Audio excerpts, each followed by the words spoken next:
termasuk sepasang gelang dari batu rubi dan surat yang ditulis di atas kertas yang halus dengan tinta emas.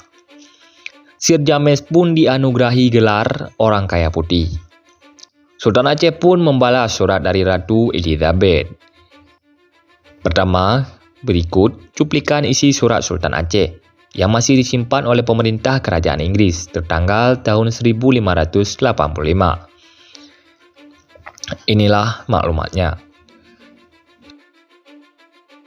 Yang artinya, hambalah sang penguasa perkasa negeri-negeri di bawah angin, yang terhimpun di atas tanah Aceh dan atas tanah Sumatera, dan atas seluruh wilayah-wilayah yang tunduk kepada Aceh, yang terbentang dari ufuk matahari terbit hingga matahari terbenam.